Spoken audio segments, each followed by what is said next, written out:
उनको प्रणाम कर लीजिए। हम सब ने यह भगवान को स्मरण किया, ध्यान किया है, उनको बुलाइए अपनी मन की मनोरथ पूर्ति के लिए। जो आप मनोकामना को पूर्ण करना चाहते हैं उसको आप मन ही मन में बोलिए। बैठे बैठे आप बिना ताली बजाए हुए गाएंगे। श्रीमन नारायण नारायण नारायण, श्रीमन नारायण नारायण नारायण। वैसे तो यज्ञ चल रही है तो पूजन विधि आवश्यकता नहीं, पर नाम संकीर्तन से सभी पूर्ति हो जाती है, इसलिए गाओ। लक्ष्मी नारायण नारायण नारायण, लक्ष्मी नारायण नारायण नारायण।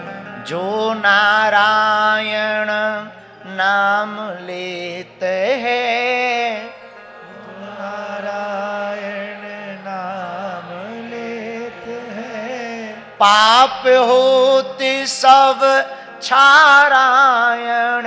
हाँ, पाप होते सब क्षारायण। श्रीमन नारायण नारायण नारायण, लक्ष्मी नारायण नारायण नारायण। सूर्य नारायण नारायण नारायण, सूर्य नारायण नारायण नारायण। चंद्र नारायण नारायण नारायण। श्रीमन नारायण नारायण, श्रीमन नारायण नारायण नारायण।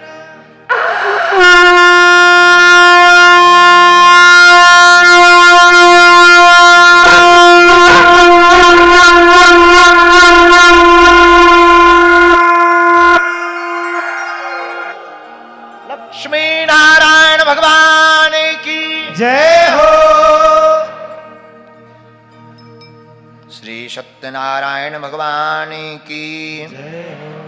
अथ प्रथमोऽध्यायः एकदा नैमिषारण्ये ऋषयः शौनकादयः। एक समय हम सब हिंदी में चर्चा करेंगे ताकि आपको समझ में आवे। एक समय नैमिषारण्य के पावन तीर्थ में शौनकादिक 88,000 ऋषि मुनि विराजमान थे। सभी मुनि महात्मा पुराण और शास्त्रों के वेदता थे।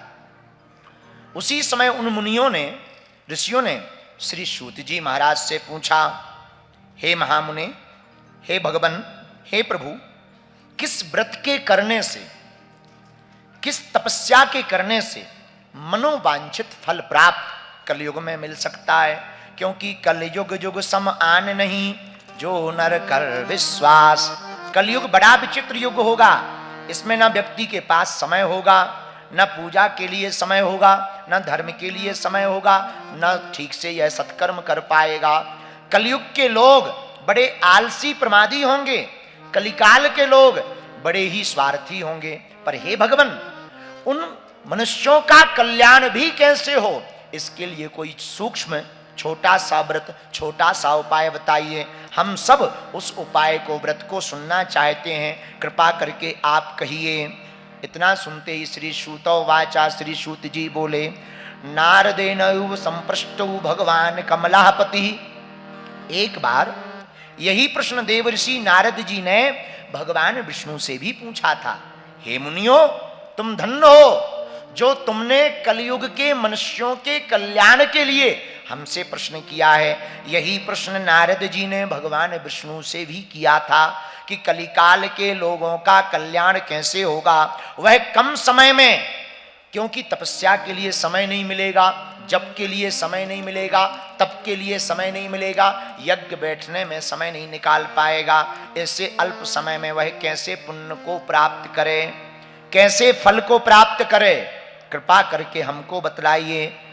जब योगी राज श्री नारद जी ने संसार के नाना योनियों में जन्मे हुए मनुष्यों के कल्याण के लिए भगवान श्री हरि से प्रार्थना की और कहा, हे भगवान, नाना योनियों में जन्मे हुए मनुष्य नाना प्रकार के दुखों से, क्लेशों से, युक्त रहेंगे, नाना प्रकार के भोग भोगेंगे, कष्ट पाएंगे। इनके दुखों का निवारण कि सुनिश्चित रूप से कैसे नाश हो सकता है, ऐसा हमारे मन में विचार है, हमको कहिए। भगवान श्री नारद जी उनके पास पहुंचकर भगवान श्री विष्णु का ध्यान करते हैं, स्वरूप का ध्यान करते हैं, प्रार्थना करते हैं। 4 भुजाओं वाले भगवान नारायण हैं। इनके एक हाथ में शंख है, एक हाथ में चक्र है, एक हाथ में वज्र है, एक हाथ में पद्म है। बन की माला भगवान श्री हरि पहने हैं। विष्णु भगवान के गले में बन की माला है। भगवान विष्णु का शुक्ल वर्ण है। कैसा वर्ण है? वर्ण का मतलब स्वरूप कैसा है? शुक्ल वर्ण है, नील जैसा स्वरूप है भगवान का। शुक्ल वर्ण के श्री हरि भगवान विष्णु नारायण हैं। भगवान श्री हरि के स्वरूप को देखकर देव ऋषि नारद जी देव स्तुति करने लगे, कहने लगे, हे भगवान, आप वाणी व मन से परे हैं, अनंत स्वरूप वाले हैं, अनंत शक्ति संपन्न हैं। आपका न आदि है, न मध्य है, न अंत है। आप तीनों से रहित हैं। आप निर्गुण हैं, गुणातीत हैं। भगवान निर्गुण हैं, निराकार भी हैं।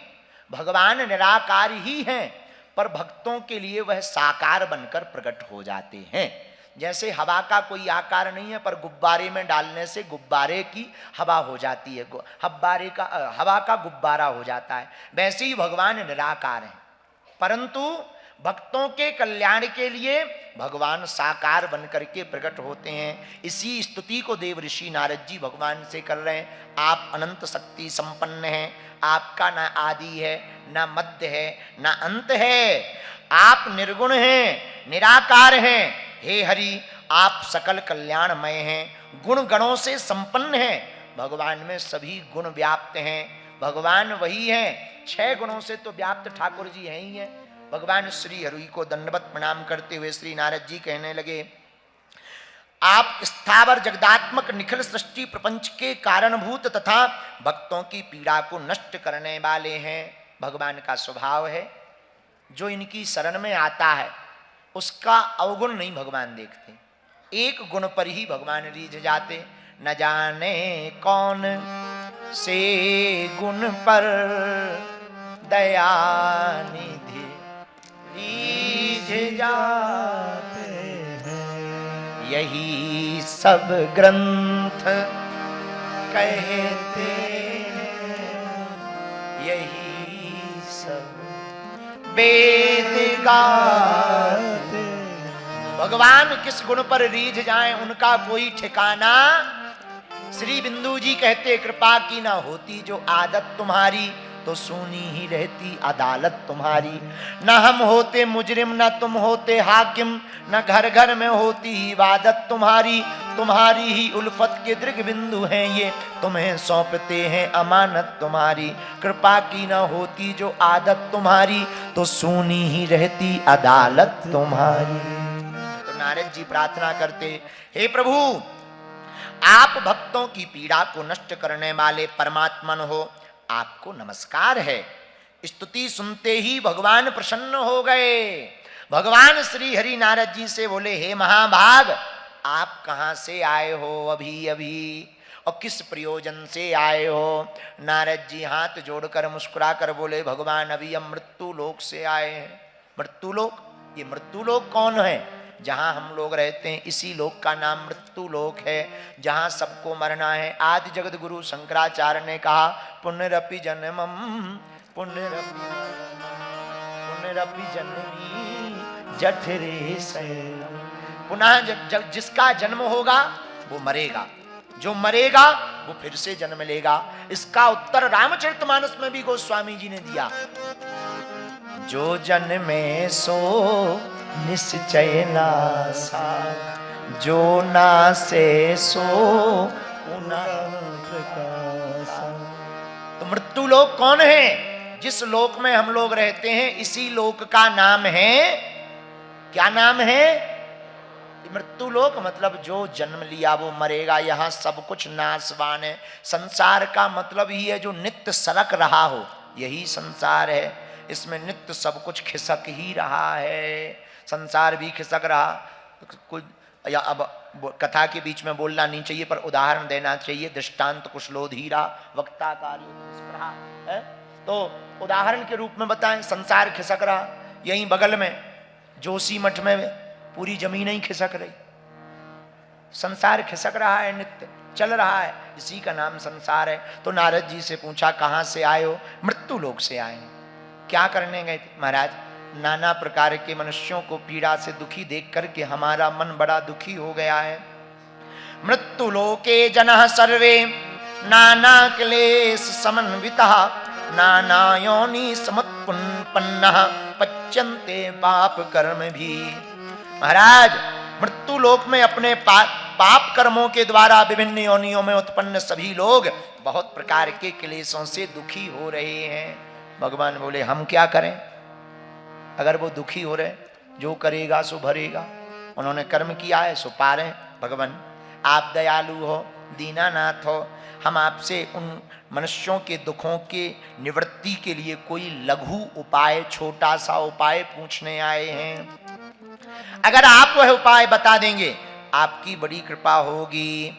इतना कहते ही भगवान मुस्कुरा करके नारद जी से बोले धन्य है साधु, साधु साधु साधु, धन्य हो धन्य हो। साधु कौन? अष्टादश पुराणेषु व्यासस्य वचनम द्वयम परोपकाराय पुण्याय पापाय परपीडनम। साधु कौन है? जो परोपकार की भावना से जीवन जीता है, जो दूसरों के हित के लिए जीता है, जो केवल अपने लिए जिए वो दानव, जो अपने साथ साथ दूसरों के लिए जिए वो मानव, और जो केवल दूसरों के लिए जिए वही साधु कहलाता है। तो धन्य है नारद जी। साधु साधु साधु कहते हुए भगवान मुस्कुरा करके बोले हे वत्स, संसार के ऊपर आपने अनुग्रह करने की इच्छा से बहुत अच्छी और उत्तम बात पूछी है। एक व्रत हम बतला रहे हैं नारद जी, जिसके करने से प्राणी मोह से मुक्त हो जाएगा। मतलब देखो, संसार में जितना भी दुख है वो मोह का है। मोह मूल बहुसूल प्रद त्यागहु तम अभिमान। रामचरितमानस में भी आया, मोह ही सबसे बड़ा कष्ट है। पुराने जमाने के महात्मा अपने गांव में नहीं रहते थे, 100-150 किलोमीटर दूर भजन करते थे, अब मठ बनाते थे, आश्रम। क्यों? क्योंकि गांव में रहेंगे तो मोह उत्पन्न होगा, भाई से मोह उत्पन्न होगा, पिता से मोह उत्पन्न होगा, चाचा से मोह उत्पन्न होगा, ताई से मोह उत्पन्न होगा, फिर कष्ट होगा, वो दुखी होंगे तो दुख होगा, फिर दुख में सम्मिलित होंगे तो फिर साधु में और गृहस्थी में अंतर क्या रह जाएगा। तो मोह मूल बहुसूल प्रद त्यागहु तम अभिमान। अच्छा, मोह से बचने का उपाय क्या है? भगवान ने कहा हे नारद जी, प्राणियों को मोह से मुक्त करने का एक उपाय बताता हूं, सुनो। स्वर्ग और मृत्यु लोक दोनों में दुर्लभ हैं। हम भगवान सत्यनारायण का एक महान पुण्यप्रद व्रत बतला रहे हैं। आपके स्नेह के कारण इस समय हम उसको, इसी समय हम उसको बतला रहे। हे नारद जी, जो सत्यनारायण भगवान के व्रत को अच्छी प्रकार विधि विधान से भगवान सत्यनारायण का व्रत करेगा, वह मनुष्य शीघ्र ही संसार के समस्त सुखों को पाकर, लोक के समस्त सुखों को पाकर परलोक में मोक्ष को प्राप्त करेगा। नारद जी प्रणाम करते हुए बोले जय हो जय हो जय हो। भगवान, वो कौन सा उपाय है आप हमको बतलाइए। किम फलम किम विधानम चा कृतम कैनेव तद्व्रतम तत्सर्वं विस्तराद ब्रूहि कदा कार्यम व्रतम प्रभु। नारद जी बोले हे प्रभु, इस व्रत को करने का नियम क्या है? सत्यनारायण भगवान के व्रत करने का विधान क्या है? उसका फल क्या है? और इस व्रत को किसने किसने किया और जिसने किया उसने क्या क्या पाया है? हमको यह सब विस्तार पूर्वक बताइए। पूरा एक एक करके बताइए, कैसे करना चाहिए, कब करना चाहिए, किसने किसने किया है, हमको विस्तार पूर्वक बताइए। भगवान बोले यह सत्यनारायण भगवान का व्रत दुख शोक आदि का समन करने वाला है। दुख को मिटाने वाला है, शोक को हरने वाला है, यह धन धान की वृद्धि करने वाला है, बंधन में पड़े हुए व्यक्ति को बंधन से मुक्त करने वाला है, संतानहीनों को संतान देने वाला है। यह सत्यनारायण भगवान का जो व्रत करेगा, सत्यनारायण का व्रत मतलब सत्य के व्रत को जो करेगा, सत्य के पालन को जो करेगा, सत्य पर जो चलेगा, सत्यनारायण की जो चर्चा करेगा, जो सत्य का अनुसरण करेगा, हे नारद जी, उसकी सर्वत्र सब जगह विजय होगी, धन से मुक्त युक्त हो जाएगा, बंधन से मुक्त हो जाएगा, सौभाग्य संतान प्राप्त होगी। जिस किसी दिन भी यह भक्ति और श्रद्धा समन्वित होकर भक्ति भाव से इस व्रत को करेगा, उसकी मन वांछित इच्छा पूर्ण हो जाएगी। जय हो महाराज। कब करना चाहिए? किसी भी दिन। कथा को, सत्यनारायण की कथा करने का कोई भी दिन निश्चित नहीं है। कब, कौन सी तिथि? किसी भी तिथि। कितने समय? इसका समय बताया। बोले कब? बोले जब गोधूली का समय होवे, सायंकाल समय इस व्रत को करना चाहिए। आजकल के जमाने में 8 ही बजे सत्यनारायण की कथा हो के बोले महाराज बहू बेटा भूखे हैं, कथा कर दो। 8 ही बजे पूरी हो जाती है, फिर कहते महाराज हर अमावस्या सत्यनारायण सुन रहे, कुछ नहीं हो रहा, ठटरी के बरे हैं। अरे भाई, सत्यनारायण के नियम को तो समझ लो। 4 अंकों का 4 डिजिट का पासवर्ड है, 3 डिजिट बढ़िया डालो, 1 डिजिट गड़बड़ डाल दो तो क्या पासवर्ड का लॉक खुलेगा? जब तक 4 डिजिट ठीक नहीं डालोगे तब तक नहीं खुलेगा। वैसे ही सत्यनारायण व्रत कथा का नियम है। कब करना चाहिए? कभी भी। किस दिन? किसी भी दिन। लेकिन कितने समय? सायंकाल समय, जब गऊ के खुर से धूल उड़ने लगे तब सत्यनारायण भगवान की कथा को कैसे करना चाहिए? ब्राह्मणों को बुलाकर अपने बंधु बांधवों के साथ, परिवार के साथ धर्म में तत्पर होकर सायंकाल भगवान के व्रत को करना चाहिए। महाराज, इसमें सामग्री क्या लगती है? नैवेद्य के रूप में। इसमें सामग्री में बताया, नैवेद्य के रूप में आटा का चूर्ण, आटा के अभाव में साठी का चूर्ण, पदार्थ को जमा कर लेवें। केले का फल होना चाहिए। कल सब लोग केला लेकर के आएंगे और पंडित जी भी यहाँ पर केले का खम्भ लगवा दें तो बहुत अच्छा है। केले का फल, घी, दूध, गेहूं का चूर्ण, गेहूं के चूर्ण के अभाव में साठी का चूर्ण मतलब चावल का चूर्ण, शक्कर या गुड़, यह सभी सामग्री जमा कर लें, एकत्रित कर लें। इसको एकत्रित करने के बाद सायंकाल ब्राह्मणों को बुला करके भक्ति भाव एकाग्रचित मन से कथा के मध्य में, इस व्रत के मध्य में, सत्यनारायण संकल्प के मध्य में मन में विचलितता नहीं लानी चाहिए। मन के हारे हार है, मन के जीते जीत, मन के हारने से हार है, मन के जीतने से ही जीत है। इसलिए मन को एकदम सावधान होकर के हमको सत्यनारायण भगवान के व्रत को करना चाहिए और व्रत पूजन करना चाहिए। ब्राह्मणों की वाणी को मानना चाहिए। जब सायंकाल पूजन हो जावे फिर ब्राह्मणों को भोजन कराना चाहिए। ब्राह्मणों को भोजन कराने के बाद में बंधु बांधवों को भोजन कराना चाहिए। विप्राय दक्षिणाम दद्दात कथम श्रुत्वा जने सह ततश्च बंधुर्भि सार्धम विप्राश्चम प्रति भोजयेत। कथा की दक्षिणा भी ब्राह्मण को देनी चाहिए। बंधु बांधवों को भोजन करा करके प्रसादम भक्षयेत भक्त्या नित्य गीतादिकम चरेत। जिस दिन कथा करो उस दिन शाम के समय जब बंधु बांधवों को भोजन करा दो तो रात को गीत गाना चाहिए। सत्यनारायण भगवान के गीत को, नारायण भगवान के कीर्तन को गाना चाहिए। रात्रि जागरण कर सको तो और अनंत गुना फल प्राप्त होगा।